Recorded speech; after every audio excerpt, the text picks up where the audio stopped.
Olá, pessoal. Boa tarde a todos. Eu sou Lamartine Moreira, presidente do CREA Goiás. É com muita satisfação que estamos aqui nesse momento da SOEA Connect, um momento virtual, para a gente conseguir falar um pouco das nossas perspectivas aí no nosso cenário. Em nome do sistema Confea, CREA e Mútua, quero agradecer a todos os participantes e aos que nos assistem nessa primeira SOEA Connect. Agradeço aos palestrantes aqui presentes que aceitaram o convite para construirmos junto este evento. E, como presidente do CREA Goiás, quero agradecer, em especial, ao presidente do Confea, presidente Joel Krieger, pela oportunidade de sediar a primeira SOEA Connect. É o primeiro e maior evento virtual das engenharias, agronomia e geociências. Juntos, hoje, vamos discutir o tema das cidades a partir da experiência com a pandemia do Covid-19. Sabemos que o planejamento urbano sempre foi um reflexo de tendências culturais e tecnológicas predominantemente. E que as crises também têm esse poder de influência. Como, por exemplo, os sistemas de saneamento modernos vieram com as grandes epidemias. Algumas regulamentações habitacionais foram determinadas por medidas contra doenças respiratórias durante a industrialização. A produção em massa de automóveis possibilitou que as cidades se estendessem no aparecimento dos subúrbios. Nos últimos anos, a digitalização e os dados transformaram a mobilidade nas cidades. Nesse sentido, a pandemia da Covid-19 já alterou de forma significativa a vida urbana. O deslocamento, o home office, os negócios que impulsionam a economia e funcionam em centros urbanos são questões que parecem estar em mutação. Essas mudanças causaram um debate sobre como cidades devem ser planejadas e, talvez mais importante, como podem responder melhor às crises atuais e futuras. Para falar sobre essa temática tão importante, a SOEA Connect convidou 3 especialistas de peso. E para darmos início às falas desses especialistas, eu tenho a honra de convidar o senhor Jorge Abraão, que é diretor-presidente do Instituto Cidades Sustentáveis, professor na Escola Politécnica da Universidade de São Paulo e colunista do jornal Folha de São Paulo. Foi conselheiro do Pacto Global da Organização das Nações Unidas, ONU, membro do Conselho de Desenvolvimento Econômico e Social da Presidência da República e presidente do Instituto Ethos. Obrigado pelo excelente, obrigado aí, o Jorge, com a palavra. Oi, Lamartine, boa tarde, é um prazer estar aqui, queria agradecer o convite da SOEA Connect e para a gente poder estar dialogando sobre um tema tão importante. Queria também cumprimentar a Raine e ao Alex, meus companheiros aqui, companheira de painel. Eu começaria dizendo que, para esse tema que nós temos, assim, do repensar as cidades, que é o tema desse nosso painel, eu queria começar dizendo que nós estamos vivendo um contexto. Para falar de cidades, eu queria só abordar um pouco o contexto que nós estamos vivendo. Nós vivemos um contexto, efetivamente, de muitos desafios na nossa sociedade, não é? Mesmo antes da pandemia, já se alinhavam uma série de temas que são muito importantes. Nós temos uma questão climática que vem mobilizando a sociedade de uma forma geral. Nós temos uma crise, digamos, ambiental que é muito importante de nós enfrentarmos. Da mesma maneira, as desigualdades, digamos assim, é um desafio fundamental na nossa sociedade, né? Nós estamos vivendo isso. E há temas também chave para a gente poder enfrentar esses desafios. O aprimoramento da democracia, através da participação, através da transparência, é desafio importante também. E eu não deixaria de dizer que tem aparecido alguns temas fundamentais, que são, por exemplo, a questão de equidade de gênero, ou a questão do racismo nas sociedades de uma maneira geral, que dão um quadro, eu diria, de desafios que nós temos no mundo e no Brasil também. Isso tudo está ligado a um processo de um modelo de desenvolvimento que nós estamos cada vez mais acelerando nas últimas décadas, sobretudo, no pós-guerra, sobretudo, não é? E esse modelo de desenvolvimento é um modelo, eu diria, fazedor. Tem uma frase que eu gosto muito de alguns cientistas que dizem que nós desenvolvemos muito a capacidade de fazer e muito pouco a capacidade de compreender. Nós fazemos muito, mas nós não paramos para compreender o impacto do que nós fazemos. E dá a impressão que nós estamos vivendo num momento limite disso, porque nós estamos tendo muitos impactos, de alguma maneira, no planeta, e as sociedades também estão sentindo isso. Portanto, é um momento muito importante nosso de compreensão. E acho que a ONU, nesse sentido, tem um papel-chave, não é? E essa discussão ela já vem ocorrendo há alguns anos e ela acaba chegando em 2015 em algumas agendas fundamentais, não é? Ela chega numa agenda que é a Agenda 2030, que coloca os 17 Objetivos do Desenvolvimento Sustentável como uma agenda comum, e isso é um momento raríssimo no mundo. São raros os momentos em que você tem uma unidade de quase 200 países, 190 países, em que assinam uma determinada agenda, entendendo que esses são problemas comuns, se comprometendo a transformações. Um marco na sociedade. Da mesma maneira, nesse mesmo ano, nós tivemos o Acordo de Paris, que reconhece na questão ambiental e propõe o limite de 2 graus até o final do século como um limite fundamental nesse processo de evitar com que a gente chegue numa degradação planetária que comprometa a vida dos humanos na Terra, mas a vida na Terra é fundamental. O Acordo de Paris também acontece em 2015, não é?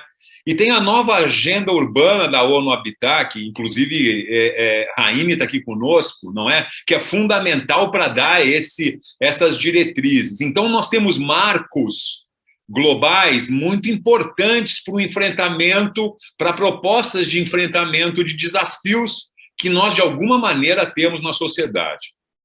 Agora, onde é que esses desafios se afunilam?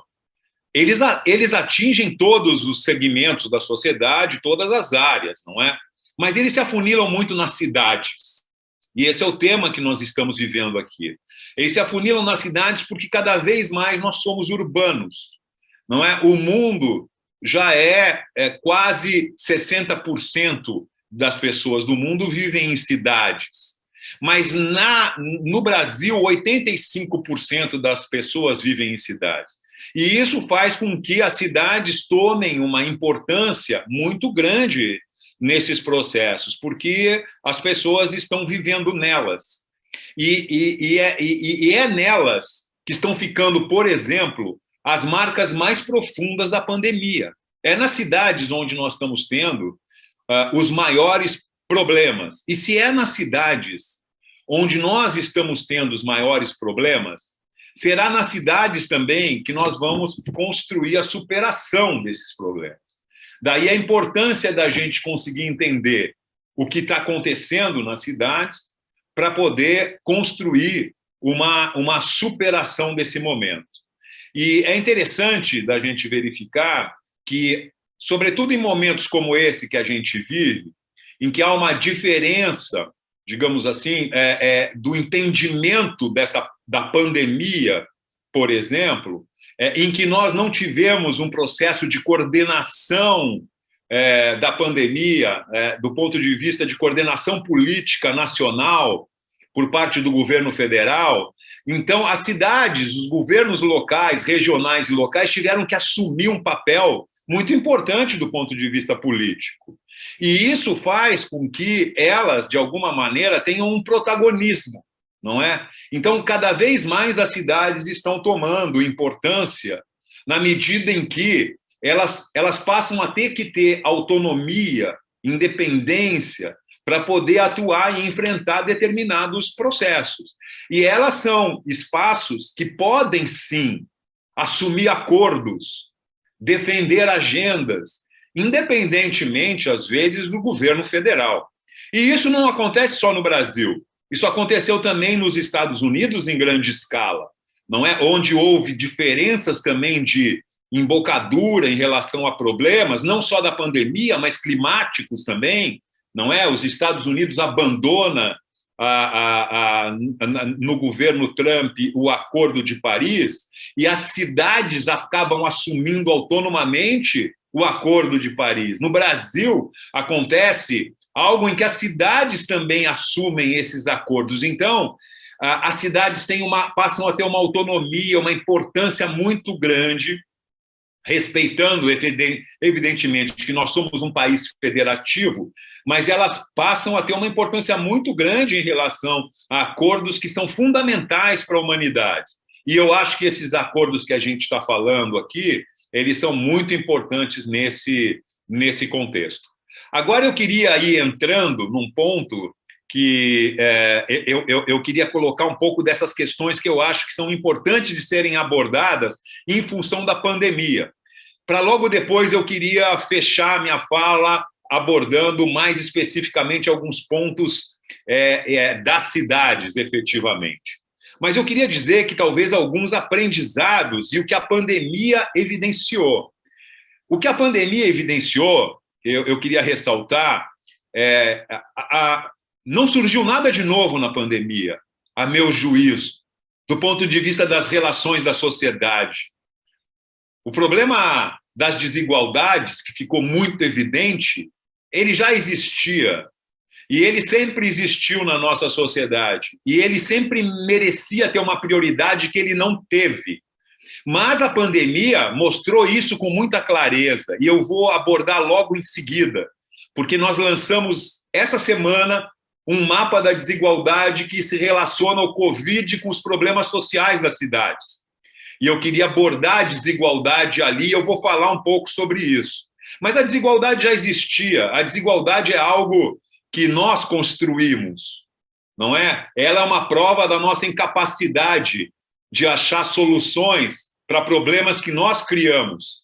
A desigualdade ela já existia antes da pandemia e ela ficou mais grave, ela ficou muito mais evidente durante a pandemia, né? O problema climático, ele surge como algo que é fundamental no início do processo da pandemia, né? A pandemia tem a ver com clima, a pandemia tem a ver com desigualdade, e são agendas que são temas importantíssimos para assumir uma prioridade nas ações nossas, ações de governos, ações da sociedade, ações das empresas, de uma maneira geral. Então, a pandemia surge, ela evidencia essas questões. Agora, surge também algo que é importante, em que caracteriza a importância, por exemplo, do papel do Estado. Não é? A gente tem que observar e aprende nesses processos em que o Estado tem um papel que não é o papel das empresas. E esses papéis são complementares, mas que é um aprendizado em que a gente não anule, não é, a importância do Estado, não é? Não é uma questão de Estado maior ou menor, é uma questão de um Estado melhor, mas um Estado importante a atuar. Não fosse o SUS no Brasil, que segurou e foi fundamental, o SUS, a importância dos profissionais públicos e do SUS, nós teríamos um problema muito mais grave do que já aconteceu e que foi grave. Então, eu quero dizer, o papel do Estado, o papel das tomadas de decisão é algo muito importante. Eu queria chamar a atenção para a questão de um desafio que a gente tem de lideranças. Então, se eu falo assim, o papel do Estado, eu também queria falar sobre lideranças. É fundamental as lideranças que pensem mais alargadamente os problemas que nós vivemos. Nós ainda estamos num modelo de lideranças em que pensam as suas fronteiras, pensam os seus espaços limitados. Os presidentes da República são assim, de uma maneira geral. Pensam os seus espaços, pensam os seus países, mas não pensam o global. E os problemas que nós temos são problemas globais. O problema da pandemia não adianta nós resolvermos localmente. Se o problema da pandemia permanecer no mundo, nós continuaremos com problema em todos os países do mundo, dado o surgimento de novos coronas que vão se desenvolvendo. Então, nós temos um problema global, mas os presidentes pensam localmente nas suas fronteiras. Lideranças que comecem a pensar de uma outra maneira, que pensem mais o coletivo do que o individual, é uma coisa fundamental nesse processo e um aprendizado para nós. E isso vale não só para lideranças políticas, vale para lideranças empresariais também. As empresas têm um desafio de explodir as suas preocupações. Nós estamos num fórum que lida muito com profissionais de empresas, de alguma forma geral, não é? De um campo da engenharia, sobretudo. Eu também sou engenheiro, e de alguma maneira eu me formei nesse mundo, embora hoje eu não atue mais. Hoje eu atuo no terceiro setor, no Instituto Cidades Sustentáveis. Mas eu já atuei muito no campo da engenharia. E acho que esse alargamento que se coloca, essa possibilidade que se coloca da gente verificar os impactos das nossas atuações e como é importante nós termos um olhar que vai além desses limites, e as empresas também olham muito os seus limites.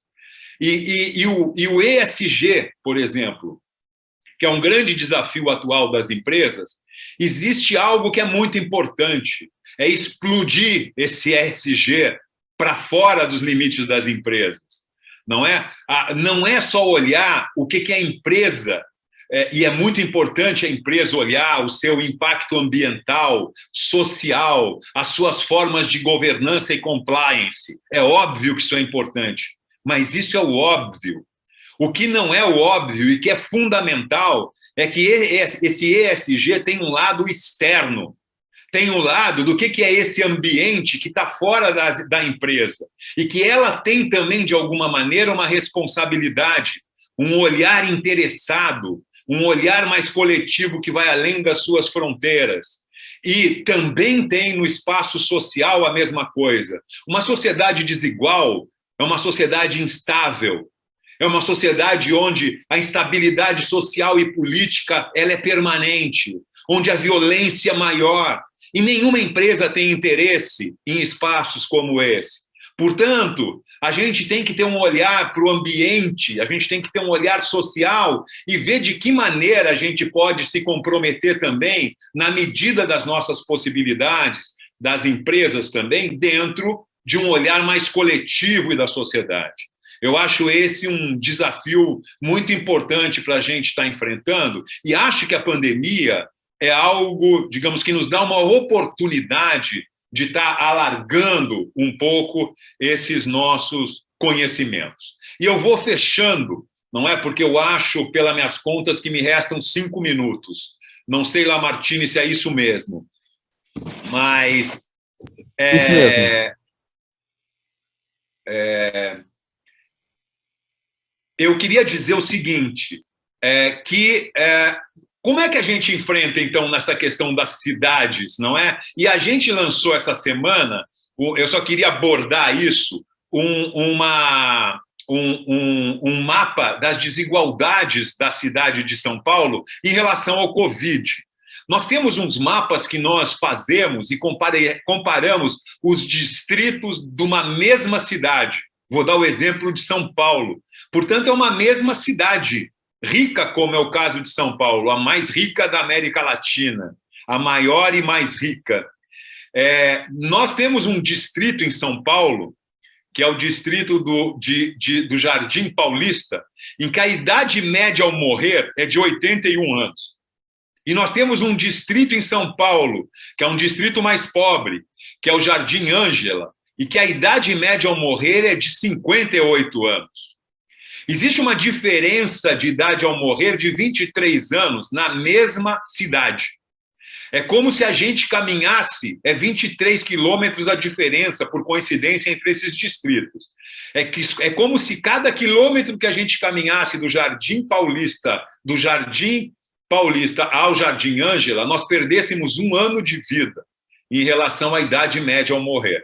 Isso é uma coisa gravíssima dentro de uma cidade, porque morrem mais pessoas lá, porque, na verdade, lá a renda é menor, o acesso à saúde é menor, a educação, a violência é maior, e isso faz com que a idade ao morrer seja muito maior lá. Isso é um índice de desigualdade chave.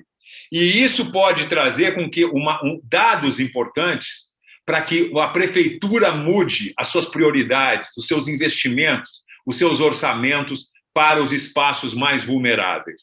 Nesse mapa que nós fizemos agora, se evidenciou que um distrito também em que a renda é 4 vezes mais baixa em Lajeado do que é também nos Jardins, aqui em São Paulo, morreram 4 vezes mais pessoas na Covid. Portanto, há quase uma proporcionalidade em que cada R$100 na renda média familiar é uma vida que é preservada. A importância de nós pensarmos o que significa isso dentro de uma sociedade, o tamanho da desigualdade que está cobrando com vidas, efetivamente, o fato de nós sermos incapazes de resolver. E eu vou encaminhando para o fim, para não dizer que não há uma solução, vou compartilhar aqui um índice de desenvolvimento sustentável das cidades que nós desenvolvemos junto com um importante espaço que atua junto à ONU, a SDSN, que é coordenada pelo Jeffrey Sachs, que é um professor de Colômbia, que tem muita atuação no desenvolvimento sustentável, e nós acabamos aqui criando uma parceria com eles, porque nós tivemos a ideia de desenvolver os ODS para as cidades, para responder uma pergunta: onde é que estão os desafios das cidades nos 17 ODS? E isso dá para ser resolvido. Por quê? Porque os prefeitos, muitas vezes, eles entram numa cidade e eles acabam atuando no emergencial, no apagar incêndio, porque as cidades têm muitos problemas e acabam não conseguindo ter uma visão geral de onde é que estão as virtudes da cidade e as fragilidades da cidade. Nós desenvolvemos esse índice para poder contribuir com isso. E eu quero tomar liberdade aqui de compartilhar, nesses meus últimos minutos, o que é esse índice.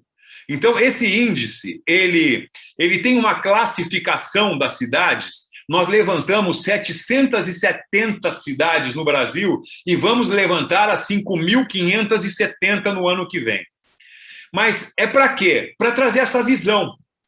A cidade das 770 cidades, a cidade que está melhor no índice de desenvolvimento sustentável das cidades, é Morungaba, no interior de São Paulo. O objetivo ela tem uma nota de 73 em 100. Isso significa, supostamente, que ela andou 3/4 do caminho até ser uma cidade sustentável em 2030. Então, ela tem 10 anos para seguir esse último quarto, supostamente, do que ela ainda não alcançou. Mas onde estão os problemas dela nos ODS? E quando nós percorremos aqui, esses daqui são os 17 ODS. Quando nós percorremos os 17 ODS, eu só vou percorrer 1 ou 2 aqui, a gente vê que o primeiro ODS é a erradicação da pobreza. Morungaba teve uma nota de 47 em erradicação da pobreza. No segundo ODS, ela teve uma pontuação de 58, que é fome zero. No terceiro, que é saúde, ela teve 64. E é a soma dos 17 ODS que dá a média da pontuação de Morungaba. Mas quando o prefeito de Morungaba, e eu vou clicar em Morungaba, olha para a sua cidade, ele consegue ver nos 17 ODS como é que a cidade está. Morungaba tem 73,4 de pontuação, é a primeira cidade em 770, mas ela está frágil em saúde, ela está frágil na educação, E ela está frágil na redução das desigualdades, enquanto ela está bem em energias sustentáveis, em produção e consumo sustentável. Portanto, por aqui dá para se perceber onde é que se tem que investir mais nas cidades. E eu fecho só mostrando, cliquei em saúde. Se o prefeito quiser verificar como é que estão os leitos hospitalares, esses são os indicadores de saúde, nós juntamos 88 indicadores em todos os 17 ODS, nós conseguimos ver em saúde, eu cliquei aqui, que os leitos de Morungaba têm um desafio a ser atingido, o que existe e onde deveria estar. E com isso nós conseguimos identificar em cada um dos problemas da cidade como ela deve, na verdade, estar atuando. Essas são as unidades básicas de saúde, o que ela tem e o que ela deveria ter. E em educação vai ser a mesma coisa. Quando a gente colocar escolas com recursos de atendimento, com dependências adequadas, escolas com jovens com ensino até 19 anos, nós conseguimos ver como é que a cidade está, com professores com nível de educação superior, onde deveria, onde não deveria, ou onde estão. Com isso, os prefeitos podem direcionar prioridades, redefinir prioridades, definir orçamentos, e a cidade chegar e ser a sustentabilidade em 2030, que é a agenda da ONU. O programa Cidades Sustentáveis tem esse índice, mas tem também o como fazer isso, o como transformar, e oferece uma plataforma para as cidades, com planejamento integrado, com indicadores, com guias orientadores. Então, o que eu queria trazer era isso, Lamartine, era um pouco dos desafios que as cidades têm, de que maneira nós enxergamos isso, que é possível nós transformarmos, mas é uma questão que nós temos efetivamente que, a partir da pandemia, ter esse aprendizado, essa oportunidade que essa triste experiência que a gente está vivendo nos traz. Muito obrigado. Obrigado pela excelente palestra, Jorge Abraão. E realmente esses dados que você mostrou, nós conseguimos enxergar cada um dentro, né, como um todo. Hoje você está com 770, aí quando você chegar com as 5.570 vai ser um marco para o país, porque ele vai saber todas as linhas dentro do ODS onde que nós precisamos atacar, né? Ou quanto você está contribuindo para os governantes, para nós como cidadão também, porque cada um tem a sua parcela de ajuda dentro da sociedade, né? Então, sim, muito obrigado pela explanação. Eu acho que fica um legado, realmente, para a gente ir construindo e avançando cada vez mais. Agora, na oportunidade, dando sequência, quero convidar o senhor Alex Abico, engenheiro civil, professor titular da Escola Politécnica da USP e coordenador do Grupo de Ensino e Pesquisa Engenharia e Planejamentos Urbanos. Tem desenvolvido pesquisas, consultorias, orientando alunos de iniciação científica, mestrado e doutorado, além de possuir publicações em livros e periódicos, particularmente em sustentabilidade urbana, planejamento urbano, gestão habitacional, habitação social e normalização técnica das cidades. Então, com a palavra, Alex, seja muito bem-vindo à nossa plataforma da SOEA Connect. Muito obrigado, Lamartine. É uma honra estar podendo participar desse evento tão importante aí, que congrega os engenheiros através do sistema CREA, CONFIA, e muito obrigado por ter me encaixado dentro desse tema, que num primeiro momento foi muito desafiador. Por que é desafiador? Porque nós estamos exatamente no meio dessa pandemia, né? Nós estamos sofrendo as dores de tudo aquilo que está acontecendo.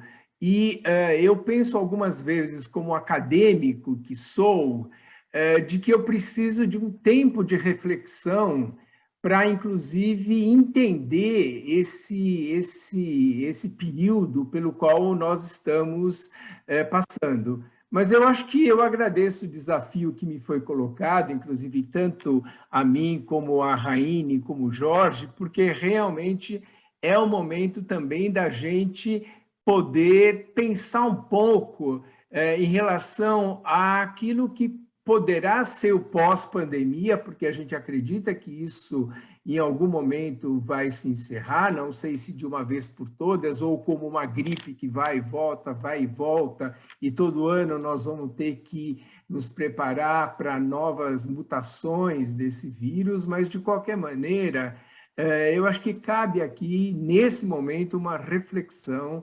sobre aquilo que está acontecendo, né? Eu não combinei nada com o Jorge, mas eu vou copiar algumas coisas que ele falou, porque realmente são coisas que são extremamente importantes que a gente tem que mencionar. Então, vamos lá, eu vou fazer uma apresentação através de um PowerPoint que eu preparei. Está aqui. Entrou o PowerPoint, por favor? Entrou sim, Alex, tá ok. Tá bom, e ele está na tela plena, né? Perfeito. Tá bom, então vamos lá. Então, como você falou, eu sou professor da Escola Politécnica e sou engenheiro civil como formação e hoje tenho trabalhado bastante com a questão daquilo que nós chamamos lá na escola de engenharia urbana. Vamos ver. Eu não estou conseguindo passar. Ah, aqui.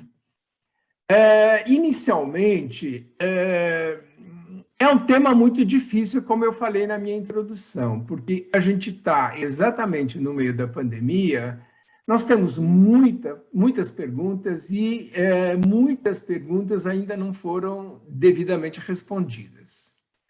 Além disso, eu diria que nós temos ainda poucas evidências científicas no âmbito do planejamento urbano, né? Nós temos poucas evidências. Algumas, vamos dizer assim, algumas ideias que a gente pode ter diz respeito a perguntas do tipo: será que existe alguma correlação entre esse momento que nós estamos vivendo e as densidades das nossas cidades? E uma relação com a pobreza existente nas nossas cidades, com as dissemelhanças que a gente tem dentro das nossas cidades, ou seja, cidades brasileiras algumas cidades apresentaram melhores desempenhos do que outras, o que levou a que essas cidades apresentassem esse melhor desempenho. E também nós trabalhamos muito dentro de um cenário onde a gente leva muito em consideração as comparações internacionais, ou seja, cada vez mais nós estamos vivendo num mundo globalizado e é muito importante que a gente tenha conhecimento dos sucessos e dos insucessos que acontecem em outras cidades ou em outros países ou em outras regiões, né?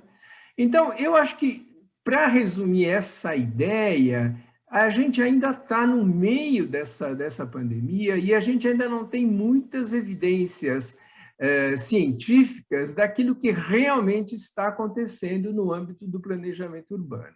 Mas eu acho que a gente pode ter algumas ideias, né? E dessas ideias eu enfatizaria algumas poucas, para também não me estender demais. Primeiro, eu diria que a pandemia ela revelou e ela explicitou para nós os pontos fortes e as nossas fraquezas. E eu vou falar um pouco sobre isso ao longo da minha apresentação. Como pontos fortes, a gente tem que registrar a importância da ciência e a importância da ciência brasileira. Eu gosto de começar pelos pontos fortes para a gente enfatizar e também a gente não cair naquela depressão em achar que a nossa situação ela é muito ruim, né? Mas eu acho que é importante a gente reconhecer algumas questões. Eu apontaria duas questões que eu vou discorrer com mais profundidade. A primeira questão é a questão da ciência brasileira, e depois a segunda questão é o SUS e a Anvisa. Então, eu acho que a pandemia está nos explicitando esses dois aspectos. Mas também ela está explicitando uma fraqueza muito grande que nós temos no país, que é o sistema político federativo. Mas eu não estou falando do sistema político federativo, eu estou falando do sistema político federativo na prática. O que isso representa, né? O quanto que nós temos que evoluir no entendimento e na prática desse nosso sistema político federativo e a gestão pública. Então, em resumo, seriam esses os pontos que eu vou procurar apontar para vocês. E, finalmente, eu vou colocar uma experiência que nós estamos passando, que me parece muito interessante, que pode contribuir, inclusive, para a melhoria das nossas cidades e também uma maneira que a gente pode,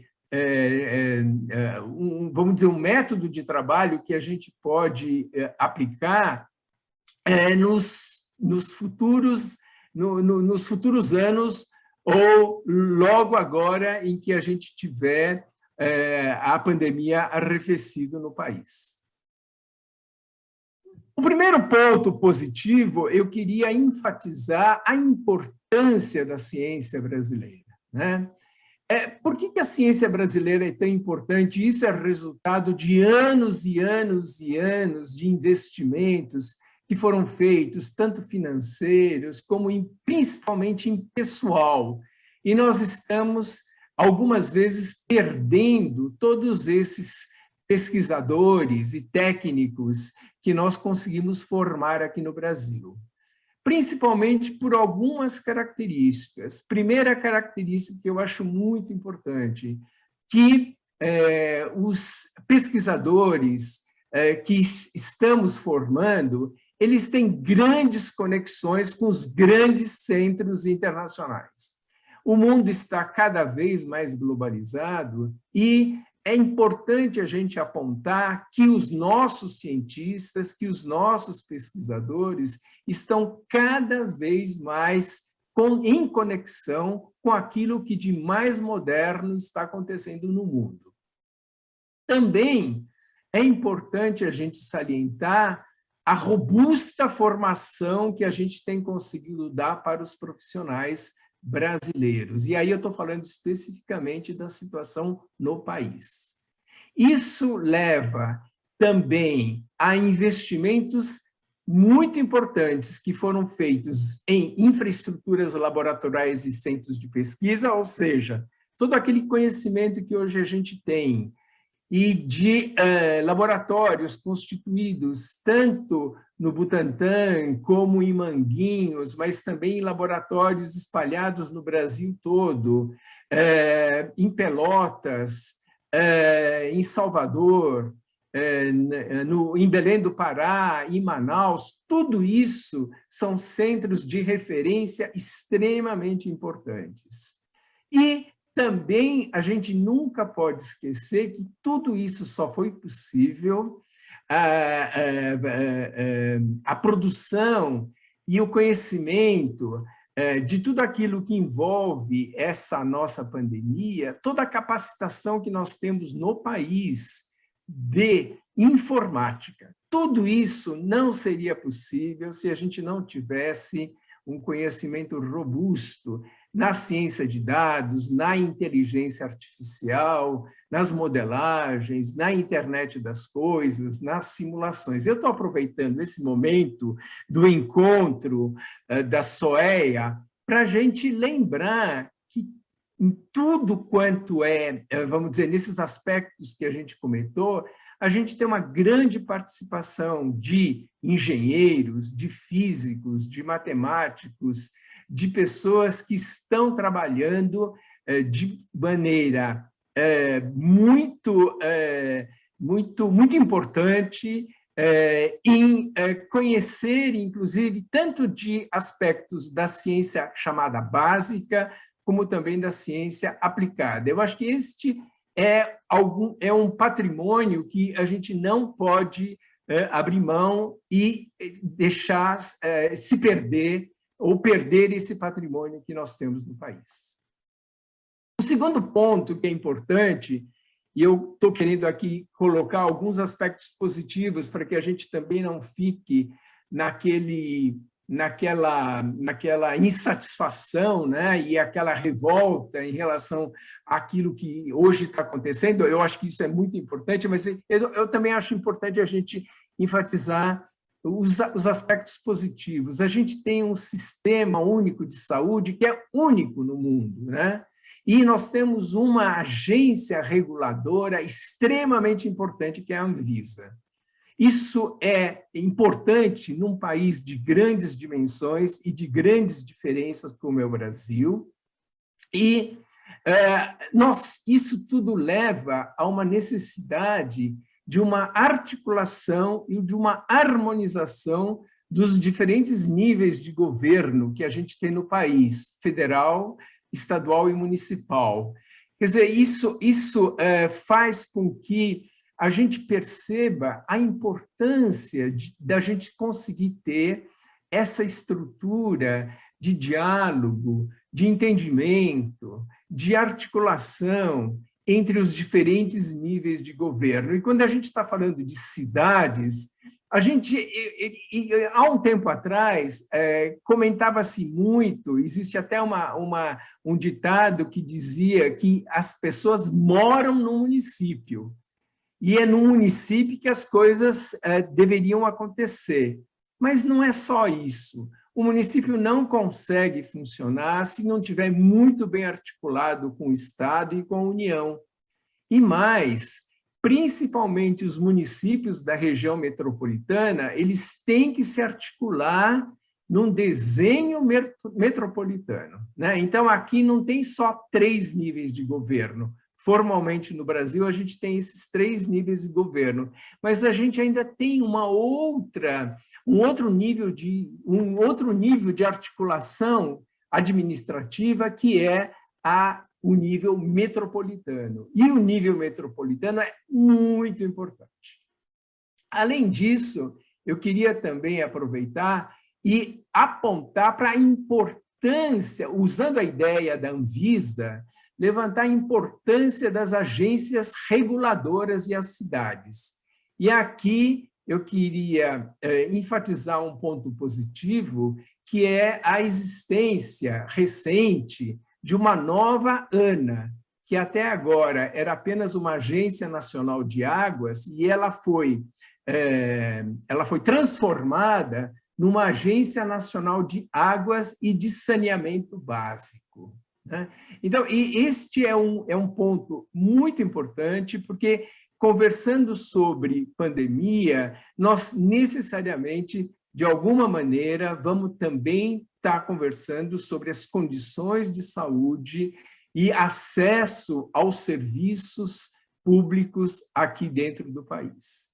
Então, esses são 2 pontos positivos que eu gostaria de estar apontando, e, além desses pontos positivos, então, que meio que são um cenário de fundo para uma experiência que nós estamos tendo lá na Escola Politécnica, que é a de normalização. Eu trouxe essa experiência da normalização técnica porque essa é a ferramenta do engenheiro, né? O engenheiro, ele trabalha com a norma técnica. Desde o primeiro ano da faculdade, ele aprende o que é a ABNT. Ele aprende o que é uma norma técnica. Então, eu vou apresentar para vocês aqui uma experiência de normas técnicas de cidades e comunidades sustentáveis, e aí a gente vai chegar na questão da pandemia. Bom, em 2015, eu tive uma orientada de doutorado que estava com um problema de pesquisa que era como definir uma cidade sustentável. E nós fizemos um levantamento bibliográfico e a gente descobriu mais de 80 sistemas de avaliação do que fosse ou do que era uma cidade sustentável. Fizemos um levantamento bibliográfico internacional e a gente encontrou mais de 80 sistemas que avaliam a sustentabilidade de uma cidade. Entre esses documentos que a gente analisou, um deles eram os documentos de sustentabilidade de cidades e comunidades, um documento da ISO. A ISO, que todos nós conhecemos, as normas da série ISO 9000 de gestão da qualidade, as normas da série ISO 14000 de gestão da sustentabilidade, a gestão ambiental, nos apontava, então, naquele início, nós estávamos em 2015, mas a gente descobriu que desde 2013, a ISO, pela primeira vez em sua história, tinha constituído um comitê técnico de cidades. E o comitê técnico de cidades era a ISO TC 268. Nós entramos em contato com a ABNT, nós da Politécnica, entramos em contato com a ABNT e nós conseguimos, no Brasil, em 2015, ou seja, há 6 anos atrás, constituir uma comissão espelho da comissão da ISO. Então, hoje, no Brasil, nós temos uma comissão técnica especial 268, que é uma comissão que procura fazer o quê? Ela internaliza no país as normas da ISO, adaptando para a realidade brasileira as normas da ISO. E esse trabalho a gente tem desenvolvido também com outros países. O sistema ISO, e especificamente a ISO TC 268, ela engloba hoje 45 países, sendo 26 países são observadores. A elaboração das normas técnicas da ISO de cidades sustentáveis, elas estão já harmonizadas com os objetivos do desenvolvimento sustentável, com as normas técnicas da International Electrotechnical Commission, com as normas técnicas da International Telecommunication Union e com a Agência das Nações Unidas para a Redução de Desastres. Então, quando a gente pega uma norma técnica da ISO, e elas já foram publicadas pela ISO, tranquilamente a gente já sabe que essas normas técnicas elas já estão harmonizadas internacionalmente com todas essas agências.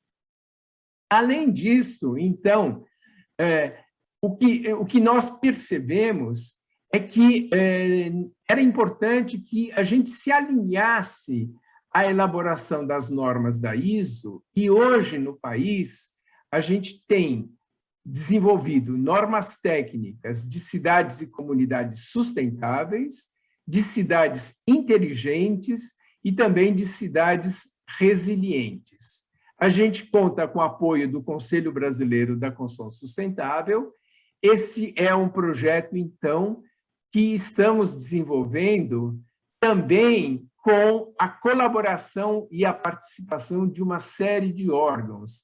Companhia do Metrô, Caixa Econômica Federal, o Sistema Confia, o pessoal do CAL, o Ministério do Desenvolvimento Regional, outras universidades, a Faculdade de Arquitetura da Universidade de São Paulo, a Uninove, a própria Escola Politécnica, a Rede Brasileira de Cidades Inteligentes e Humanas, e assim por diante. Então, o processo de elaboração de uma norma técnica é um processo participativo, onde a gente conta com a participação de pessoas, de empresas, de órgãos públicos, e com isso a gente consegue desenvolver e publicar essas normas técnicas no Brasil. Importante, e vamos fazer um link aqui com a questão da pandemia. Em 2019, a ISO elaborou a norma que é de cidades resilientes. E nessa norma de cidades resilientes, existe uma definição muito importante vamos dizer, pelo momento de pandemia que a gente está vivendo agora e principalmente para o momento pós-pandemia. Segundo a ISO 37123, que hoje ela já foi publicada aqui no Brasil e ela tem um número ABNT-NBR ISO 37123 de 2021, ou seja, a norma técnica foi publicada pela ISO antes da pandemia, em 2019, e aqui no Brasil a gente traduziu essa norma para a língua portuguesa e adaptou para a realidade brasileira, agora no início desse ano de 2021, já dentro da pandemia. Mas eu queria apontar que, para a ISO e para a norma NBR 37123, a cidade resiliente é aquela cidade capaz de preparar-se, recuperar-se e adaptar-se aos choques e tensões. E uma nota importante que é a seguinte, segundo essa norma, segundo a nossa norma, que é a norma brasileira, uma cidade resiliente, ela pode resistir, absorver, acomodar, adaptar-se, transformar e recuperar-se de efeitos de desastres e choques em tempo hábil e de maneira eficiente, inclusive por meio da preservação, restauração de estruturas e serviços básicos essenciais, de maneira sustentável e por meio de práticas de gerenciamento de riscos. Isso está absolutamente claro que a cidade resiliente é aquela que vai conseguir conviver com a Covid, mas também vai conseguir conviver com o pós-Covid. Esta norma técnica ela já foi publicada, mas ela não previa com tanta, de maneira muito profunda e de maneira muito explicitada a questão da nossa Covid. Mas, de qualquer forma, eu gostaria de estar divulgando essa norma técnica, porque a norma técnica é uma ferramenta que eu acredito seja extremamente importante, não só para os acadêmicos que fazem pesquisas, mas também para órgãos públicos, empresas, ONGs, porque ela oferece um vocabulário, oferece um conjunto de itens que nos parece extremamente importante. Lamartine, eu tenho mais 3 minutos? Não, você tem ainda mais 7 minutos. Ótimo, obrigado. Então, deixa eu terminar então, a minha apresentação com uma colocação. Não sei o quantos de vocês estão familiarizados com o processo de normalização técnica, mas a norma técnica ela não é como uma lei, ela não é de utilização compulsória, ela não é de utilização obrigatória. Então, o meio técnico elabora uma norma técnica e a utilização da norma técnica ela é voluntária.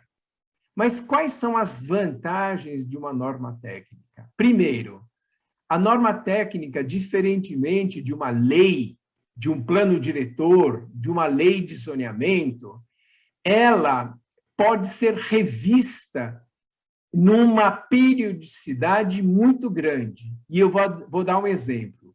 A ISO 37123, ela foi publicada em 2019, mas na ISO já se está revendo a norma 37123 para que a versão 2023 ou 2022 ela já incorpore todo o conhecimento existente em relação à pandemia da Covid-19. E o que nós vamos fazer? é ter uma norma ABNT-NBR 37123, 2023, onde nós já vamos ter incorporado todo o conhecimento que a gente conseguiu adquirir ao longo desse 2020, 2021. Então, esta é uma grande vantagem da normalização técnica que nós, engenheiros, nós técnicos, poderíamos estar utilizando. Porque, veja bem, eu não estou querendo desmerecer e estou querendo substituir a legislação. O Estatuto da Cidade é importante, a Lei do Plano Diretor de São Paulo é importante, que nós estamos revendo agora, as leis de zoneamento das inúmeras cidades brasileiras são extremamente importantes. Mas o que a gente pode oferecer é mais uma documentação técnica que ela foi elaborada com todo o cuidado que uma norma técnica necessita ser. Ela necessita ser elaborada com todos esses cuidados. Além disso, eu queria apontar uma outra grande vantagem, que é a seguinte: a norma técnica dessas que são todas emanadas de uma mesma raiz, que é a 37123, ou uma norma técnica da ISO, permite que a gente compare a cidade de São Paulo com a cidade de Salvador, com a cidade de Goiânia, com a cidade do Cabo, com Londres, com Nairobi, com qualquer outra cidade do mundo, se todas elas utilizarem como referência as normas da ISO. Então, assim como a ISO 9000 é um sistema internacional, o sistema ISO 14000 é um sistema internacional, também é possível que a gente utilize essas normas técnicas de cidades sustentáveis, de cidades resilientes, e também um outro campo de atuação que hoje está muito na moda, que são as cidades inteligentes e que faz um pouco, é um objeto fora um pouco do objetivo da nossa conversa de hoje, mas é possível que a gente, então, utilize essa documentação técnica e nós estamos fazendo com que essas normas técnicas ISO sejam adaptadas para a realidade brasileira. Então, era essa a mensagem que eu gostaria de estar transmitindo para vocês. Nós estamos totalmente à disposição para estar conversando sobre as normas, para estar conversando um pouco sobre que conhecimentos, do ponto de vista da engenharia urbana, a gente está conseguindo produzir e está conseguindo pensar. E aí, finalmente, eu gostaria de me colocar, então, totalmente à disposição, um pouco agora, após a apresentação da Raine, e conversar um pouco com vocês. Então, Lamartine, muito obrigado pela oportunidade de estar apresentando o trabalho que a gente tem desenvolvido. Obrigado novamente. Obrigado, Alex Sabico. Realmente, essa parte, eu, principalmente como perito, sei o quanto que é importante uma norma na cabeceira da cama, né? Traz muita informação, várias orientações, como vamos proceder cada parte, nos orientando, né? Para que a gente realmente consiga fazer um bom trabalho, esclarecendo cada vez mais a todos. E igual o senhor falou, né? É muito importante o trabalho dos profissionais. Nós precisamos realmente pensar, refletir, e é o conjunto da engenharia, da agronomia, das geociências, pensando em prol, né, de todo esse contexto que a gente vai conseguir realmente sempre sobressair. Acreditamos aí que com essas dificuldades a gente sempre cresce, porque, como dizem os antigos, né, é na dor que a gente cresce, que a gente conhece supera novos desafios. Então, vamos que vamos. Muito obrigado pela palestra do senhor. Agora, para continuarmos com esse tema tão relevante, convido a senhora Raine Ferretti Moraes, que é graduada em Relações Institucionais, mestre em Relações Institucionais e trabalha há 15 anos na ONU Habitat. Desde 2011, é oficial nacional para o Brasil, sendo responsável pelos programas e projetos implementados no país. Então, Raine, com a palavra, muito obrigado por estar participando desse evento da SOEA Connect. Muito obrigada, boa tarde a todas e todos. Eu queria iniciar agradecendo pelo convite, né, ao Sistema Confea, CREA e Mútua. Agradeço ao presidente Joel Krieger, né, por nos dar essa possibilidade de participar desse encontro de uma entidade que representa mais de 1 milhão de profissionais entre engenheiros, agrônomos e geocientistas. Também queria agradecer ao nosso moderador, Lamartine Moreira Júnior, presidente do CREA Goiás.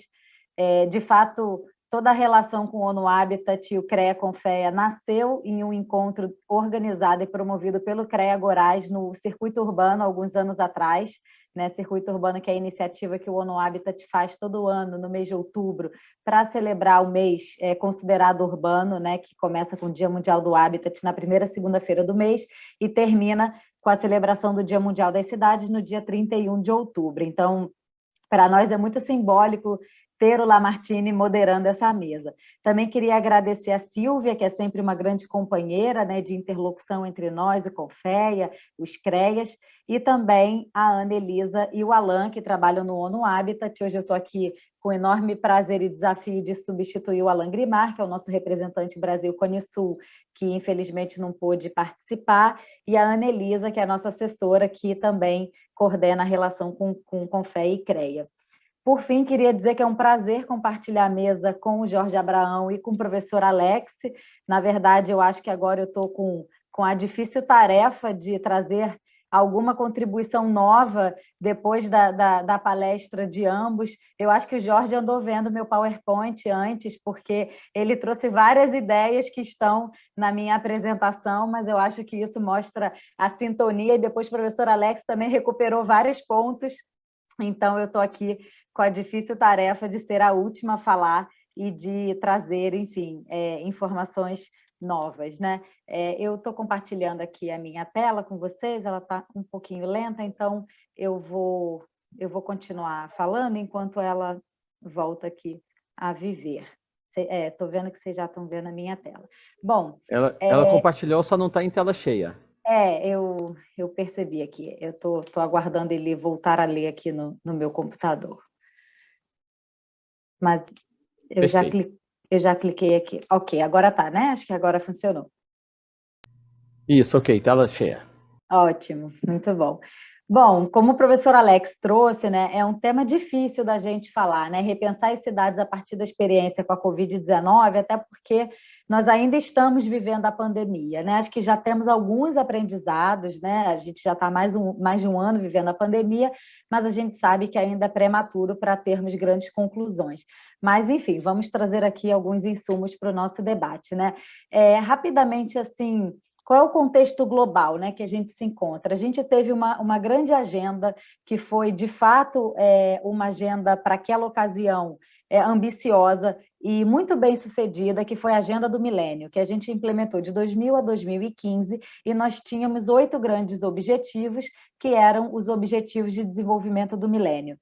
Essa agenda, ela tinha 18 metas e 48 indicadores, né, na versão inicial, e ela representava aqueles grandes objetivos que os países membros da ONU queriam alcançar até 2015.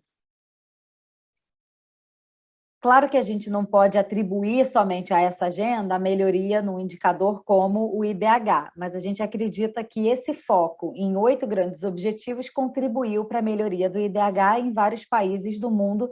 Aqui eu trouxe o caso do Brasil, fazendo uma rápida comparação de 91 até 2000, e de 2000 a 2010 a gente vê que os municípios com IDH muito baixo reduziram significativamente, enquanto que aqueles com alto e médio também subiram significativamente. Então, certamente, a agenda é um dos promotores, né, propulsores dessa busca por melhores condições de vida, melhores condições dos nossos territórios, enfim, os 8 grandes temas como saúde, educação, redução da pobreza, meio ambiente, que eram trazidos nos 8 objetivos do milênio. Com a aproximação de 2015, né, era necessário pensar que outra agenda viria a substituir, que representasse os desafios persistentes e aqueles novos que apareceram, mas que pudesse ser um resumo do que seria uma cidade sustentável, né? De onde gostaríamos de estar 15 anos depois, nesse novo ciclo de planejamento até 2030. Então, a gente sai de uma agenda que tinha 2 processos em paralelo, um foco, né, importante na dimensão social e um foco importante na sustentabilidade ambiental, que vieram dos 8 ODMs, dos Objetivos de Desenvolvimento do Milênio, para uma agenda mais integrada, mais holística, mais completa, que buscasse não deixar ninguém para trás, e a gente do ONU Habitat, que trabalha com planejamento urbano, a gente gosta de dizer em nenhum território para trás, né? Uma visão que revisitasse o conceito do desenvolvimento sustentável com essa visão equilibrada entre as suas dimensões chaves e que também trouxesse o reflexo disso, né, no território. Chegamos aos 17 ODS, né, os Objetivos de Desenvolvimento Sustentável, que são temáticos, mas são interdependentes, né? O avanço de um depende necessariamente do avanço do outro, e essa agenda é organizada em torno da mandala dos 5 P's, né? Pessoas, prosperidade, paz, parcerias e planeta. Então, hoje, o que a gente busca nas nossas iniciativas na ONU, nos nossos projetos, é responder a alguns ODSs e a um ou mais de um P, né, da mandala do P da Agenda 2030 para o Desenvolvimento Sustentável. Essa agenda, ela mostra para a gente a complexidade do desenvolvimento. Então, se a gente compara com a agenda que precedeu, que tinha 8 grandes objetivos, e agora essa nova agenda, né, de 2015 a 2030, que tem 17, ou seja, é mais do que o dobro de objetivos. Essa agenda que tem 189 metas, antes nós tínhamos 18, então a gente vê que realmente hoje o ser uma cidade sustentável, o tema do desenvolvimento sustentável, ele é muito mais complexo, né?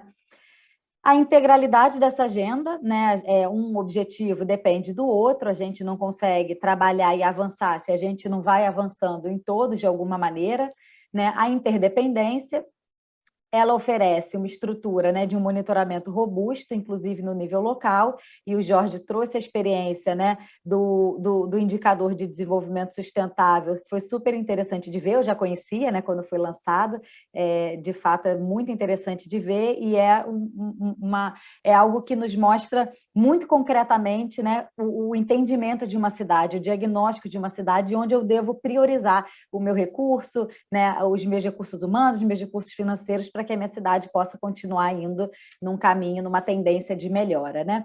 É uma agenda que busca não deixar ninguém para trás, nem nenhum lugar, e quando essa agenda tem esse princípio de não deixar ninguém para trás, ela também nos convida a ir além das médias estatísticas, né? Porque quando os países reportam às Nações Unidas, eles reportam, né, nacionalmente, mas a gente sabe que o país ele é muito desigual dentro do seu território, ainda mais um país tão grande como o Brasil, então esse princípio nos convida a ir além dessas médias estatísticas que muitas vezes cobrem, né, as desigualdades, escondem as desigualdades de um país.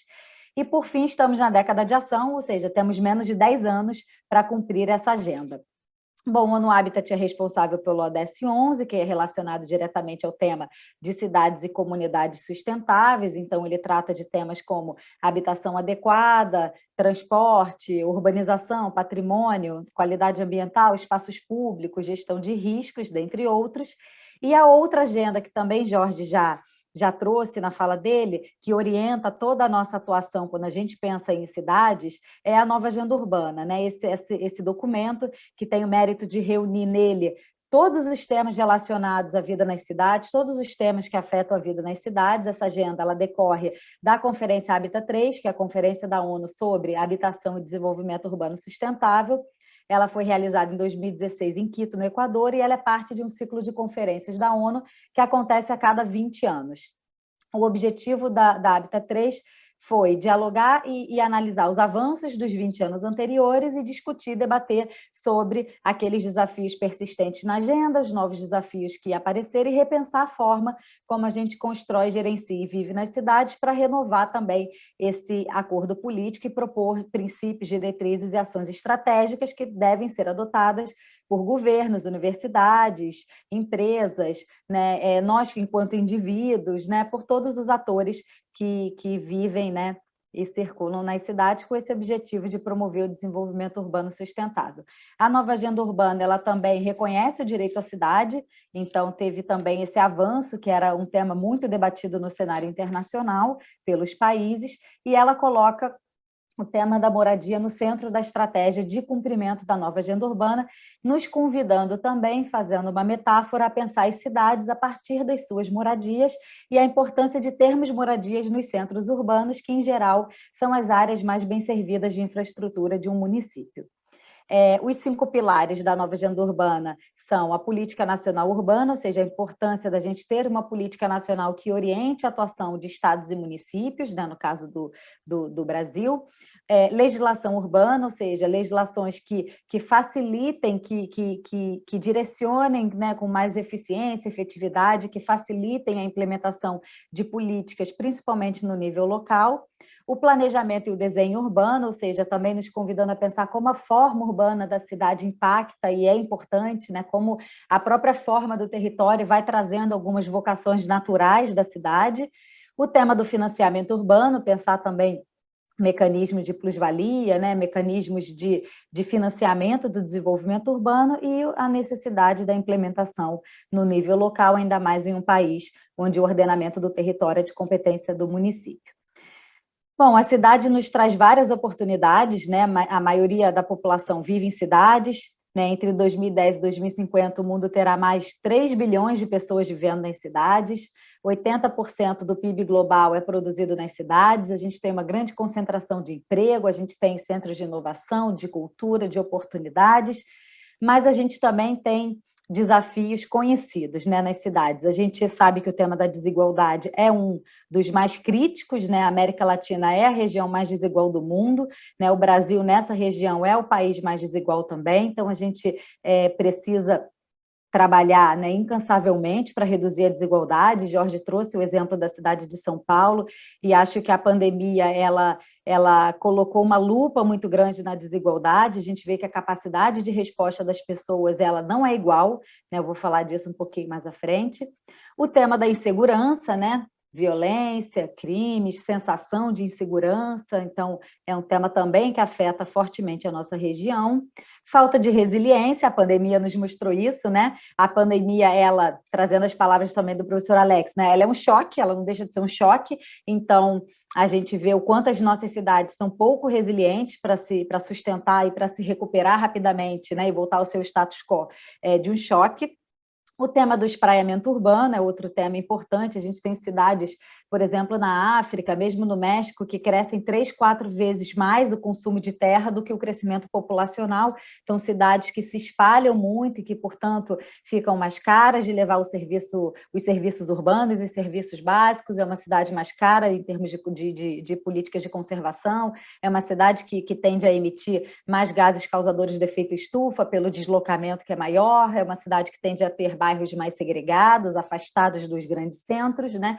E isso traz problemas na mobilidade, no engarrafamento, no saneamento, para citar um dos serviços, e de habitação, né? Para falar sobre alguns. O tema das emissões de gases, eu até falei dele anteriormente, isso tem muita relação com o modelo de cidade que a gente também possui, né, nos países. E, por fim, esse modelo insustentável de desenvolvimento, né? Como é que a gente trabalha o fenômeno da urbanização, que foi considerado uma das maiores forças transformativas do século XXI, mas que a gente seja capaz de distribuir a riqueza que é gerada a partir do fenômeno da urbanização. Então, de fato, repensar esse modelo de desenvolvimento que a gente tem nas nossas cidades. Bom, e aí, trazendo para o contexto da pandemia, a gente vê que muitas cidades foram afetadas pela Covid-19, no Brasil mais de 3.500 municípios, eu não tenho esse dado, né, apurado atualmente, mas há alguns meses atrás eram praticamente 3.500, tenho certeza que esse número aumentou. Temos mais de 1 bilhão de pessoas em assentamentos informais no mundo, mais de 95% do total de casos de Covid no mundo são em áreas urbanas, e, em compensação, temos 2,4 bilhões de pessoas no mundo sem acesso à água potável e saneamento. Fora isso, o tema da moradia, que, né, se tornou a linha de frente da defesa contra o coronavírus, né? Aqui eu coloquei uma frase da ex-relatora da ONU, sobre direito à moradia adequada, né, que ela dizia, antes a moradia não se apresentava como uma situação de vida ou morte, como neste momento, né? Então, a gente vê as cidades sendo os principais epicentros da pandemia, né, por conta da concentração de pessoas, das atividades, da circulação de bens, de atividades que aumentam o risco de contaminação e transmissão, e como que essa urbanização, que já foge das nossas fronteiras e é planetária, e essa conectividade também faz com que essas pandemias, esses choques sejam cada vez mais globais, né? Que a gente tenha desafios cada vez mais globais que vão muito além da nossa comunidade, do nosso bairro, da nossa cidade, até mesmo do nosso país, né? Por outro lado, a gente tem nas cidades, né, o potencial para grande parte da solução para esse tipo de crise, né? As cidades têm um papel muito central na prevenção, na preparação, na mitigação e adaptação, ou seja, né, em última instância, a resiliência às pandemias, e a importância de se pensar medidas emergenciais de forma localizada, porque invisibilizar a demanda da população, das populações mais vulnerabilizadas, será absolutamente ineficaz para a gente conter uma pandemia que afeta todos e todas, né? Então, nesse sentido, é importante a gente pensar nas nossas cidades, né, o que a gente pode pensar de inovador, o que a gente pode trazer de diferente, o que a gente pode fazer de outra maneira, né, que a gente não fazia antes, e acredito que 3 temas são muito importantes de serem pensados. O primeiro é o tema das novas centralidades, que não são temas, nenhum desses temas são novos na nossa agenda, né, mas acho que a pandemia colocou uma lupa, né, nos antigos problemas. Então, como é que a gente tem cidades com diferentes centralidades, né, para que ela seja uma cidade mais eficiente, para que ela seja, em termos de transporte e mobilidade, em termos de emissão de gases, em termos de bairros, né, para evitar bairros segregados, o uso misto do solo. Então, como é que a gente sai daquela cidade que tem um centro que todo mundo vai e volta, né, cotidianamente, né? Hoje isso, né, é uma redução drástica, com as pessoas ainda trabalhando de casa, mas lembrando que o home office e o homeschooling, né? Eles têm um home na palavra, né? Tem o casa na palavra, e nem todos e todas têm casa, né? Então, a gente também precisa entender que quando a gente fala de home office, ou então o estudo online das crianças, dos adolescentes, a gente tem que pensar que nem todos têm uma moradia. E ainda temos pessoas que têm moradia e não têm acesso, né, à internet. A gente tem o tema aí da inclusão e da exclusão digital. O acesso aos serviços básicos, né, água, saneamento, energia, e o papel da moradia, né? Assim, muito tem se debatido sobre o papel da moradia.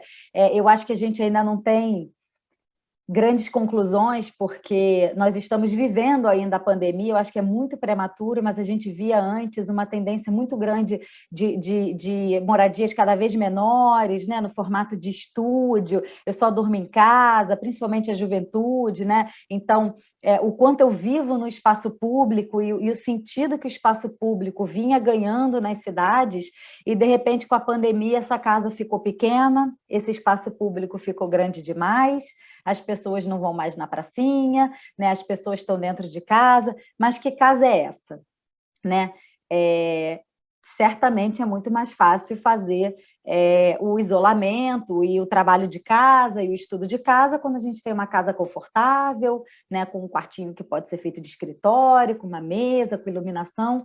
Mas e quando a gente tem uma casa que é pequenininha, que moram 7 pessoas, que dormem junto, que a sala é quarto, que a cozinha está ali do lado, que às vezes não tem banheiro? Então, de fato, o tema da moradia é um tema que ressaltou muito, né, e que nos faz pensar, né, que moradia é essa e como serão as moradias após a pandemia? Será que a gente vai voltar à tendência de ter moradias maiores? Será que não? Que a gente vai continuar no caminho de ter moradias menores, né, mais dormitórios?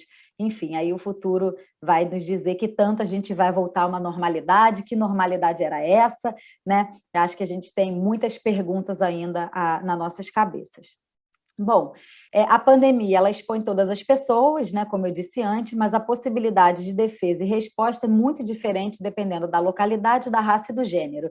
O Jorge mesmo trouxe o exemplo de São Paulo, falando do tema da localidade. Eu fiquei impressionada, é impressionante como ter o dado faz a gente cair na real, né? Assim, de 23 quilômetros e 23 anos de diferença. É muito absurdo, né? É muita coisa, é muito chocante ouvir um dado como esse, né? E a gente sabe que não é só a localidade, é também a raça, é também o gênero. Então, a gente vai cruzando os dados de mortes, de recuperação de Covid, e a gente vai vendo as tendências, né? Negros versus brancos, mulheres, o aumento da violência doméstica, muitas mulheres em casa, e muitas delas tendo que conviver com seu agressor, né, ou crianças. Então, de fato, a pandemia ela não afeta as pessoas de maneira igual, né? Assim, a capacidade de resposta muda muito dependendo de quem somos, da cor da nossa pele, do nosso gênero e de onde a gente mora, né? Essas desigualdades, então, mostram, né, que a pandemia não recai sobre todos e todas de maneira igual e bota a lupa naquilo que a gente não deu conta, né? Só que a gente tinha uma agenda ambiciosa, novamente, até 2030.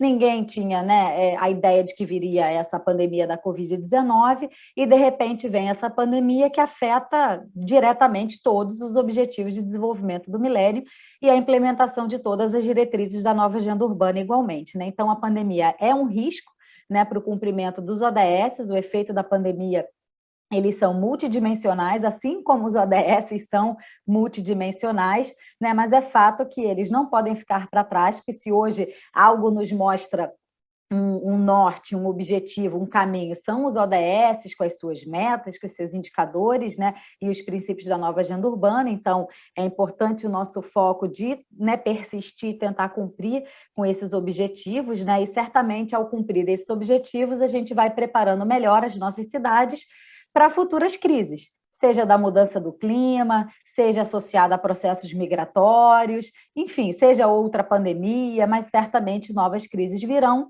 E quanto mais preparadas estivermos as nossas cidades e as nossas pessoas, né, a gente vai ter uma capacidade muito melhor de resposta, né? Além de ser uma agenda de direitos humanos, sem dúvida, essa agenda ela é estratégica para o desenvolvimento do país. E aí, nesse sentido, né, alguns meses atrás, o ONU Habitat lançou um relatório sobre cidades e pandemias, para tentar trazer alguns insumos e algumas linhas e algumas recomendações para a gente repensar as cidades, né, à luz desse momento que a gente vive de pandemia, fazendo toda a conexão com, né, cidade saudável, com a saúde, com o planejamento urbano, que eu acho que era uma conexão fraca, né, antigamente. Hoje a gente vê mais pesquisadores e pesquisadoras e instituições trabalhando sobre essa relação.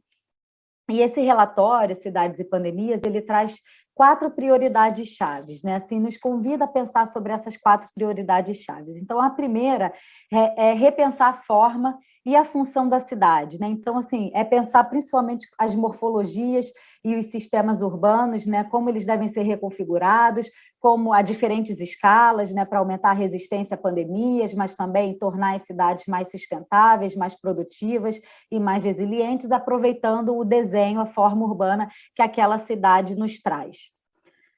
A segunda prioridade é enfrentar a pobreza sistêmica e a desigualdade nas cidades, né? Como eu vinha falando, esse é um problema grave, né? Um problema mundial, sem dúvida, e ele nos convida a pensar sobre intervenções específicas que devem ser projetadas para mitigar os impactos desproporcionais da Covid por meio de assistências emergenciais, prestação de serviços, né? Olhando sempre a população mais vulnerabilizada.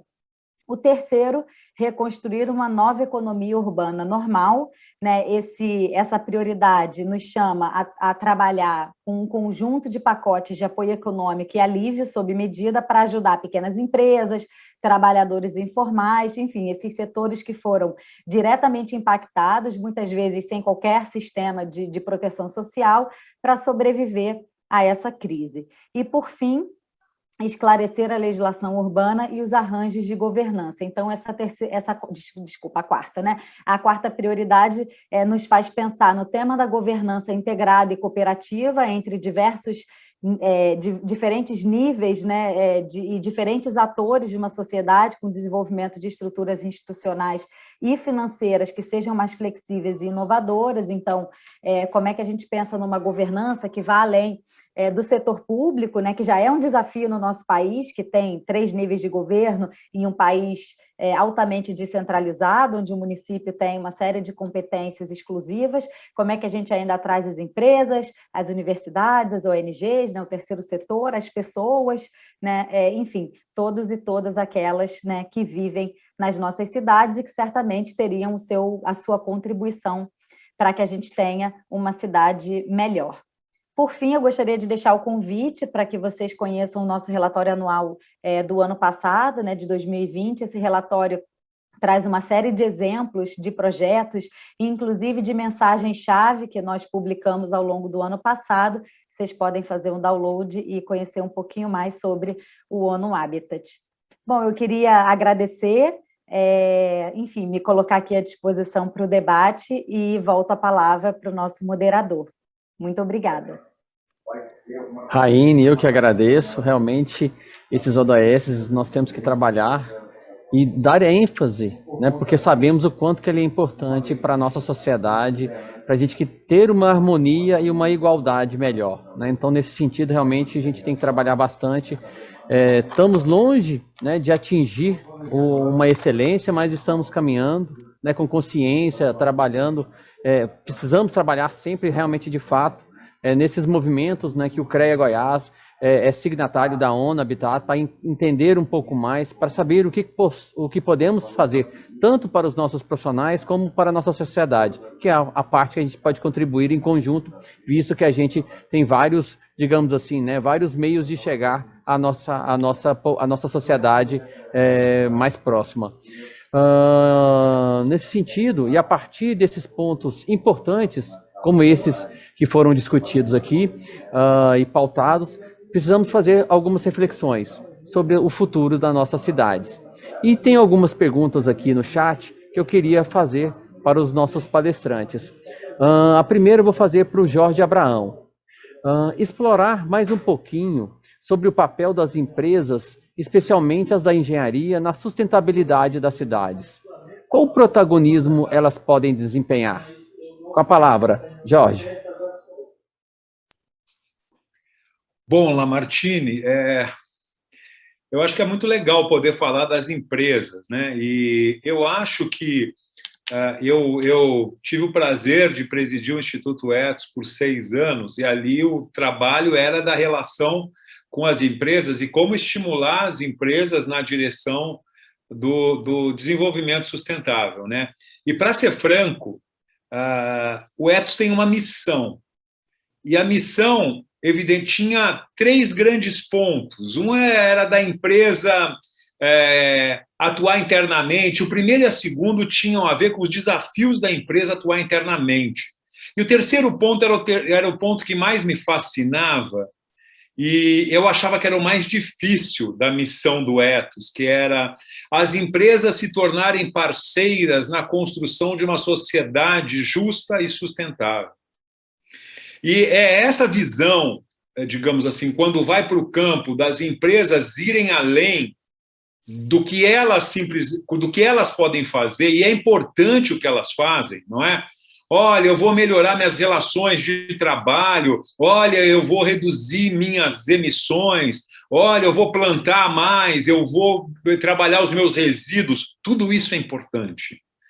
Mas existem camadas em que vão qualificando isso. O desafio que a gente tem na sociedade é tão grande, que eu diria, que nós precisamos ir além. E as empresas podem, de alguma forma, trabalhar além das suas áreas. Vou dar um exemplo. Elas podem atuar nos seus setores. Elas são empresas que fazem parte de segmentos, de setores. As empresas de engenharia, de construção, que lidam com indústria, química, o que for, elas lidam com setores. Elas trabalharem nesse campo dos setores já é um outro degrau, uma outra camada de atuação nos valores, na condução, no posicionamento desses segmentos.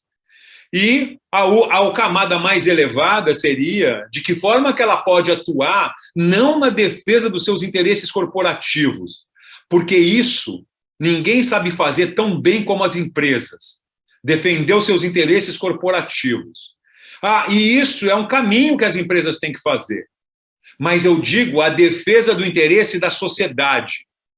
E eu acho que esse é o grande ponto em que as empresas podem, muitas vezes, estarem se posicionando.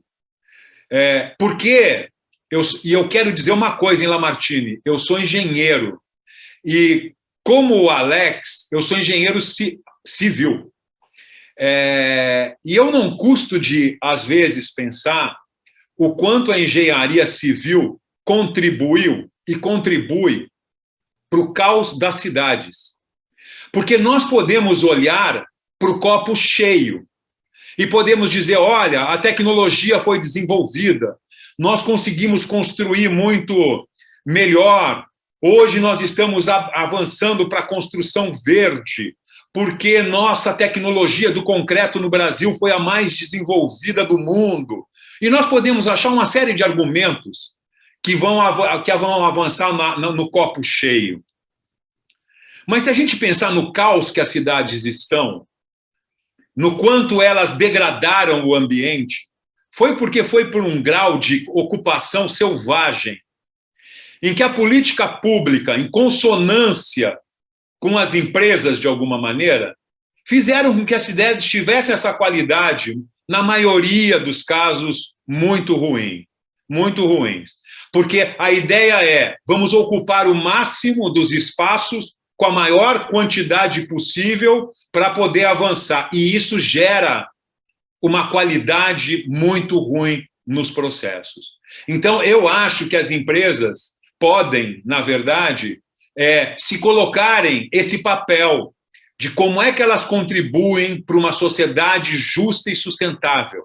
E isso tem que ser ir além do que elas fazem nos seus limites e nos seus ambientes. Embora eu queira dizer, sempre ressaltando, isso é muito importante também.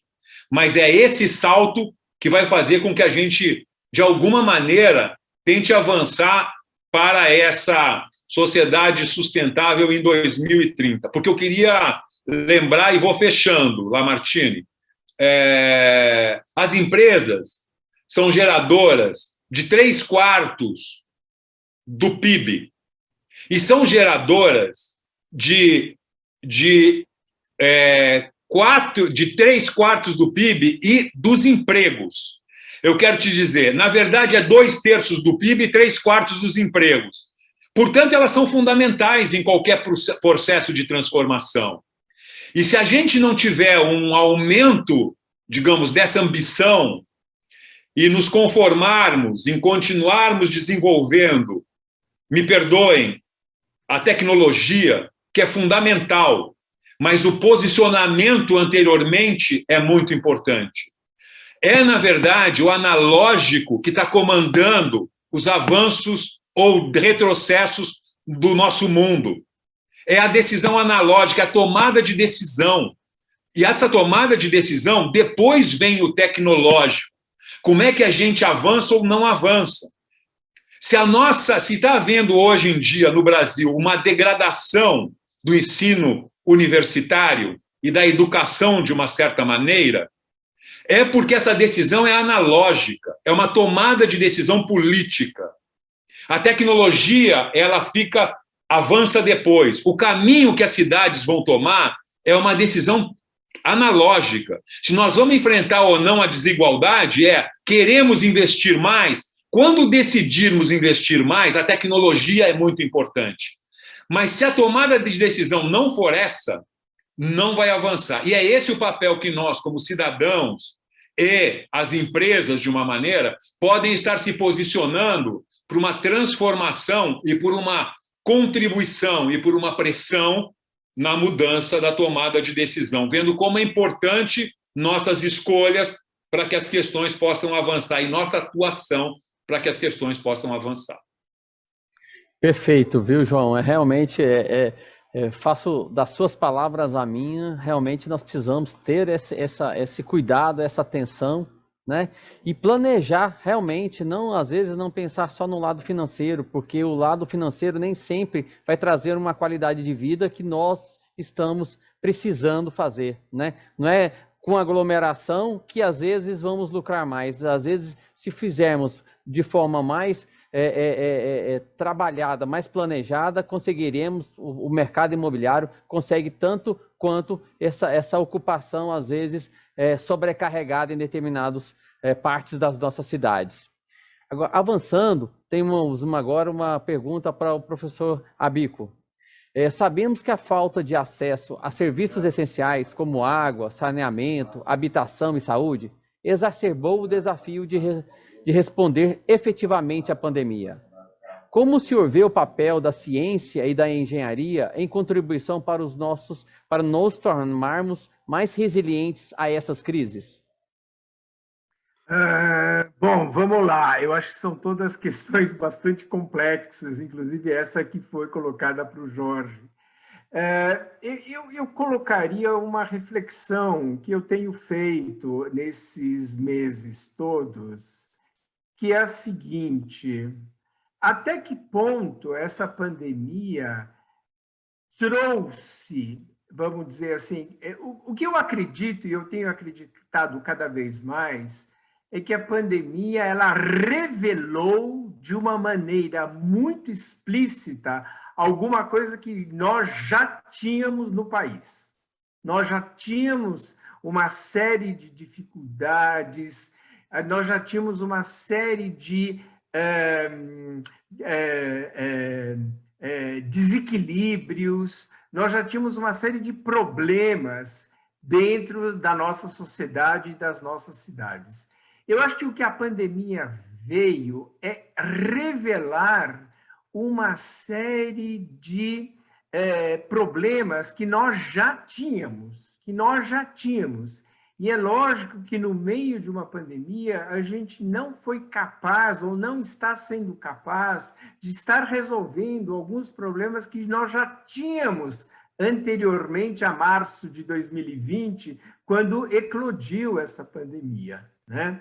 E com muito mais dificuldades, porque agora você tem novas variáveis que nos impelem a tomadas de decisão, muitas delas a curto prazo. Eu acho que tem uma questão importante aí a ser colocada da dificuldade cultural, não sei, de que a gente consiga planejar as nossas atividades.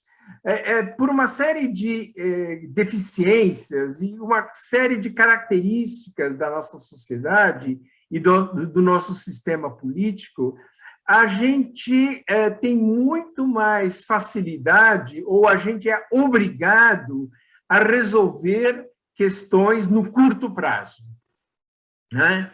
E isso é alguma coisa que nós ainda não conseguimos nos livrar dessa questão. Então, uma reflexão que eu faço é até que ponto essa pandemia está nos ajudando a desenvolver mecanismos onde a gente consiga planejar melhor. Não estou falando planejar as nossas cidades, porque debaixo desse termo planejamento urbano, tem uma série de questões envolvidas. Mas eu estou pensando a questão de planejar as nossas atividades, definir as nossas prioridades, tudo isso de uma maneira racional, de uma maneira onde tudo aquilo que a Raine colocou são extremamente importantes. Os documentos da ONU já nos mostram aquilo que é importante ser levado em consideração. Mas nós estamos preparados, enquanto sociedade, para conseguir contemplar todos aqueles aspectos que a gente acha que são extremamente importantes, né? Então, eu particularmente, Lamartine, eu estou muito, como é que eu diria? Eu não estou nada pessimista com o nosso pós-Covid-19. Eu não estou, principalmente e particularmente aqui no Brasil, né? A gente já tem alguns indicadores muito preocupantes.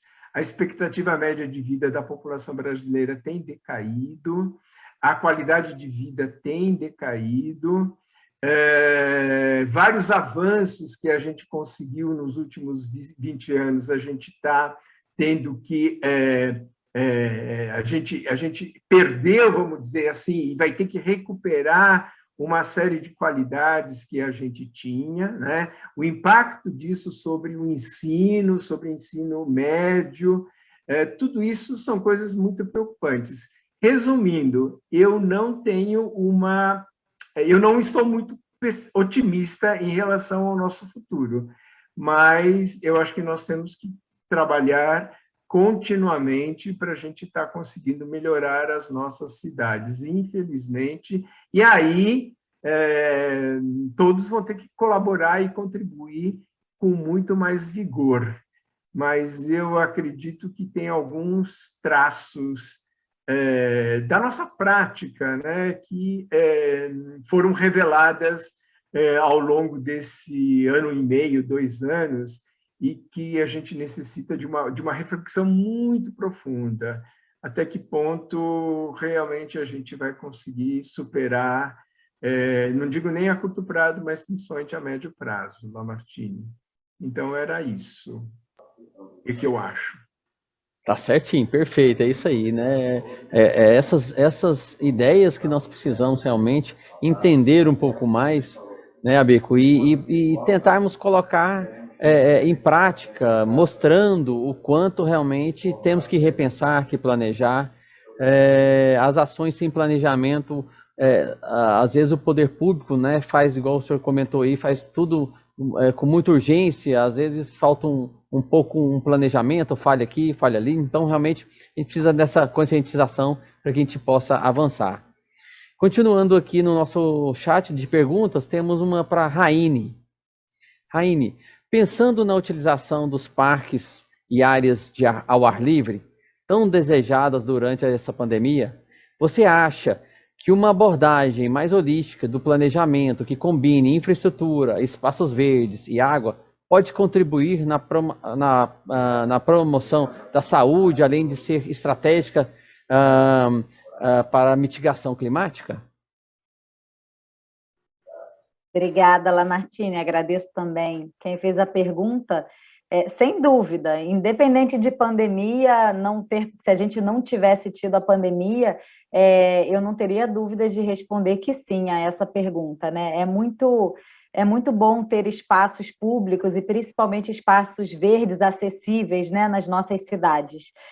Então, esses espaços, eles contribuem para a coesão social, para a convivência, né? Nós propusemos sempre o uso misto do solo, né? Evitar bairros segregados, evitar pobres em um canto da cidade, ricos no outro canto da cidade, classe média no outro canto da cidade. A gente propõe um mix social, né? Então, o uso misto do solo. Então, os espaços públicos, eles têm um papel fundamental nas nossas cidades, né? Até a rua, enquanto espaço público, ela cumpre o seu papel também na nossa cidade, um papel de convivência, de coesão social, que é tão caro para o ser humano, né? Nós somos seres que necessariamente precisamos conviver com outros, não nascemos para ficar presos e presas dentro de casa ou dentro de um ambiente fechado, nos nossos escritórios, no nosso trabalho, na universidade, a gente precisa ter essa convivência, né?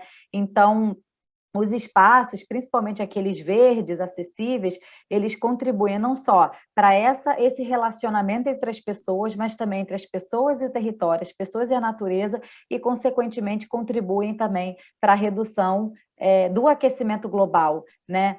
Então, eu não tenho dúvida desse papel que o espaço público possui nas nossas cidades, inclusive em cidades transfronteiriças, que é um tema que a gente vem trabalhando bastante nos últimos anos, né? O quanto o espaço público ele é um espaço de coesão entre imigrantes, entre pessoas que têm backgrounds culturais, né, diferentes, pessoas que tiveram uma educação diferente, passaram por sistemas educacionais diferentes, que têm valores diferentes, e o quanto que os espaços públicos eles são espaços onde a promoção da harmonia e a convivência entre pessoas de diferentes lugares, ela é aumentada, né? Ela é potencializada. Os espaços públicos, eles também cumprem um papel para os trabalhadores informais, né? A gente sabe, a gente vai no espaço público, vira e mexe, tem uma pessoa que vende pipoca, uma pessoa que vende churros, uma pessoa que tem uma banca de alguma coisa, as próprias feiras ao ar livre, né? E eu acho que a pandemia, ela nos mostra ainda mais a importância de locais assim abertos, né?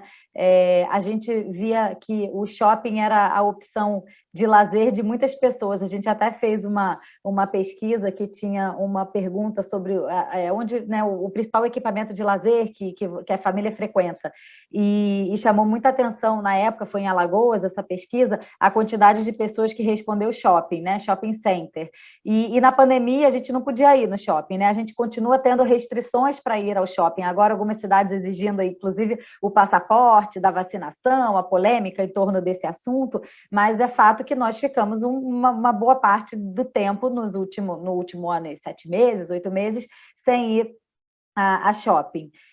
E o espaço público, ele se tornou a opção viável para você ter um respiro, né? Para você sair um pouco de casa, né? Durante os períodos de isolamento mais duros, mais críticos, principalmente para as pessoas que não tinham uma moradia adequada, e aí no sentido de uma moradia com materiais de construção adequados, né? Uma moradia com menos de 3 pessoas por cômodo, né? Aquele indicador de capacidade, né, de número de pessoas por cômodo. Então, principalmente para as pessoas que não moram e não moravam numa moradia considerada adequada, que cumpre os 7 critérios do que é uma moradia adequada, incluindo essa parte dos materiais utilizados, o espaço público aberto era a opção de sobreviver, né, de passar o tempo sem trabalho, sem escola, né? O que um adolescente faz com 16 anos, né? Então, o espaço público, eu já acreditava muito no potencial e na função dele em uma cidade,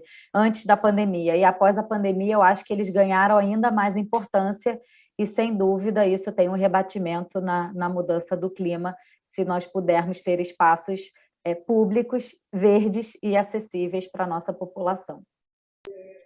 Bacana, Raine, exatamente, também concordo, adoro o espaço público.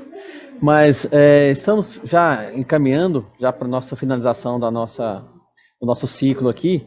Eu tenho ainda alguma pergunta para o João Abraão. João, só que aí eu vou precisar de 3 minutos seu, para depois a gente dar mais 2 minutos para cada um, só para a gente poder fechar.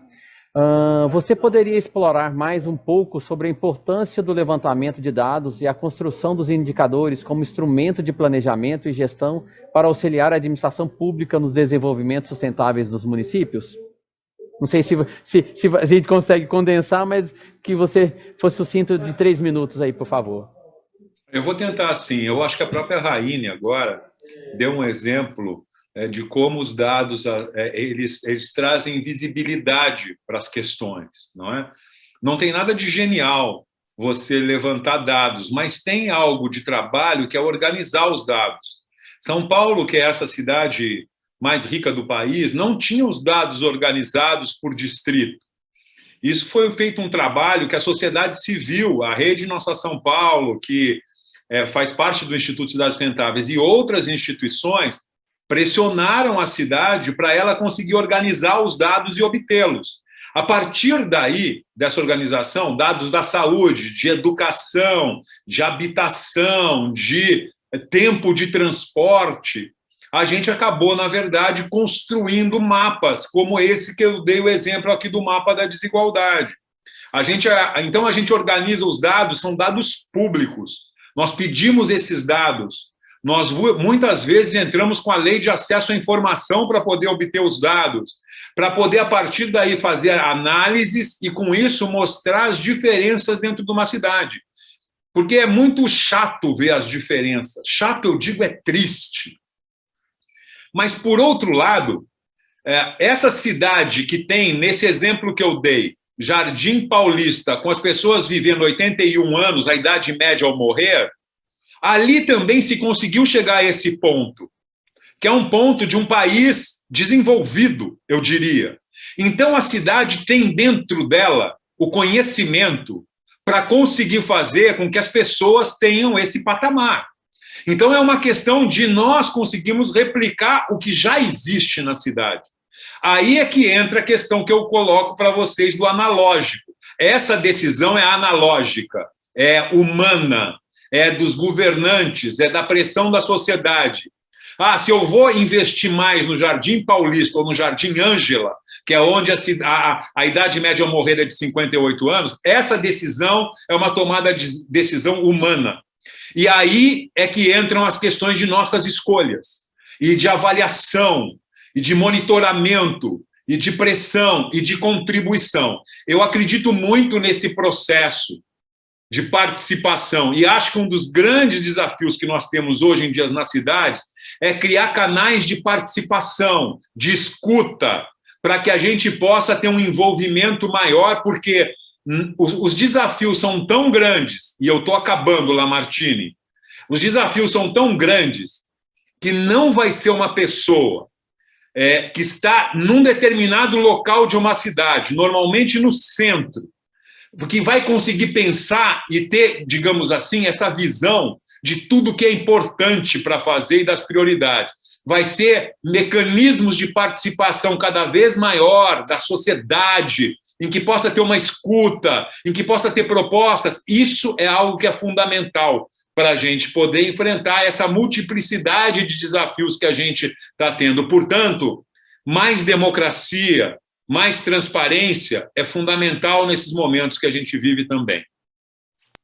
Obrigado pelas palavras. Alex Abico, então 2 minutos para o senhor, até 2 minutos, né, para o senhor fazer a fala final aí, para a gente encerrar o nosso painel. Tudo bem, Lamartine. Olha, foi um grande prazer ter participado dessa nossa sessão. Como sempre, é muito rico ouvir colegas, ouvir a experiência dos colegas e ficar sabendo daquilo que está acontecendo hoje. Assim, eu fiquei bastante animado com as notícias que o Jorge e que a Raine trouxeram. Sem dúvida nenhuma, de um lado, a gente vive um momento preocupante de pessimismo, de dificuldades. Por outro lado, também, a gente está sabendo que tem gente trabalhando, que não tem gente desanimada. Nós temos ainda um longo caminho a percorrer, e esse longo caminho vai levar ao que todos nós queremos, cidades mais justas, mais inclusivas, mais sustentáveis. E eu parabenizo aí o sistema Confia-CREA em estar organizando este evento e, em particular, esta sessão. Porque eu acho que, como foi dito, os engenheiros têm um papel extremamente importante na construção dessa cidade.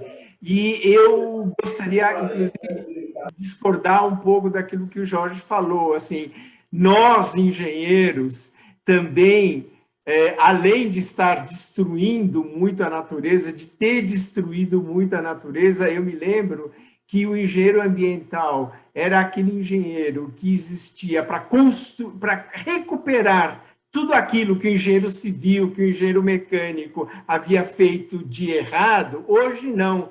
O engenheiro civil, desde o início, desde o primeiro ano da faculdade, ele já aprende que ele tem que construir respeitando o meio ambiente, respeitando as diretrizes de sustentabilidade, economizando recursos. Então, nós estamos num outro momento. Sem dúvida nenhuma, ainda tem muito trabalho para recuperar tudo aquilo de errado foi feito. Mas eu acho que a nossa vida é sempre assim. Uns erram, outros acertam, temos que melhorar a sociedade. Agora, o que me preocupa, esses 2 anos de pandemia que a gente está vivendo, e espero que estejamos no final desse período, que a gente tenha aprendido uma dura lição, que nós temos que nos preparar, porque esta não vai ser a última pandemia que nós vamos estar vivendo. Os médicos, os epidemiologistas já nos avisaram, então nós temos que estar preparados para essa situação. E eu acho que o Confia-CREA contribui muito para isso. Lamartine, muito obrigado pela oportunidade. Obrigado. Raine, suas considerações finais, por favor. 1 minutinho. Foi diminuindo. Obrigada, Lamartine. Eu queria também, em nome do ONU Habitat, agradecer ao Confea, né, aos CREAS e Mútua, pelo convite, pela oportunidade de participarmos do SOEA Connect. Foi um grande prazer participar da mesa moderada por ti, Lamartine, por ir participar com o Jorge, com o professor Alex. A gente sempre aprende muito com os outros palestrantes. Fiquei contente também com as perguntas enviadas pelo chat. Agradeço a todos e todas que estão assistindo. Eu acho que a gente já tem algumas lições, né, assim, das cidades, da pandemia. Eu acho que todos nós, de alguma forma, estamos diferentes, né, depois dessa experiência que é inesperada, né, que a gente não contava de acontecer. Então, acho que toda crise traz consigo oportunidades e acho que nós nos tornamos cidadãs e cidadãos melhores. Né? Acho que a gente começa a ter mais empatia pelo outro, a se colocar no lugar do outro, a pensar nas pessoas que muitas vezes não têm acesso aos serviços, que não têm uma infraestrutura adequada e como eles e elas estão sobrevivendo esse momento, né, tão difícil para todos nós, que nos faz estar mais reclusos em casa, né, pessoas que perderam seus empregos, pessoas que eram autônomos, né, autônomas. Então, eu acho que a pandemia nos traz uma série de reflexões que fazem com que, naturalmente, sejamos pessoas melhores. Então, assim como o professor Alex, eu sou otimista também. Acho que a gente tira muitas lições e vai aprender alguma coisa. Sem dúvida, não aprenderemos tudo, né? Os desafios vão continuar, os desafios vão se modificar, né? Agora a gente tem aí o papel da tecnologia tão forte na nossa agenda, e Jorge fez aí um contraponto muito interessante, né?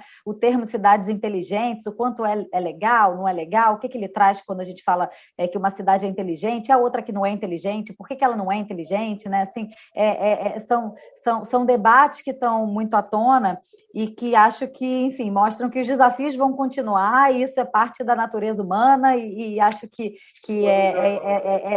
são eventos como o SOEA Connect que nos fazem discutir, mostrar diferentes visões, né? Visões complementares em alguns casos, e avançar. Então, em nome do ONU Habitat, eu queria muito agradecer por essa oportunidade e continuo colocando o ONU Habitat à disposição de todos vocês para que a gente possa construir cidades melhores no presente e no futuro, né? Porque no passado a gente já sabe o resultado que a gente teve. Obrigado, Raine. Jorge, então, seu 1 minutinho para as considerações finais, por favor. Seu som está desligado, Jorge. Super obrigado, Lamartine. Foi um prazer estar aqui nesse espaço, com Raine, com Alex, com você mediando, e eu tenho certeza que nós vamos nos encontrar e podemos avançar. Fiquei com muita vontade de continuar essa conversa com muitos argumentos que poderíamos estar trocando, e eu acho que isso não vai faltar oportunidade no futuro. Mas parabéns pelo evento e seguimos. Obrigado. Quero agradecer novamente, então, a todos os nossos internautas que aqui estiveram conosco até o momento, agradecer aos palestrantes por suas falas tão relevantes e a toda a equipe de organização da SOEA Connect. E em especial ao presidente Joel Krieger por ter dado essa oportunidade de Goiás sediar a primeira SOEA Connect, o maior evento tecnológico do nosso sistema Confeia, CREA e Mútua. Então, meu muito obrigado e um abraço a todos. Fiquem com Deus.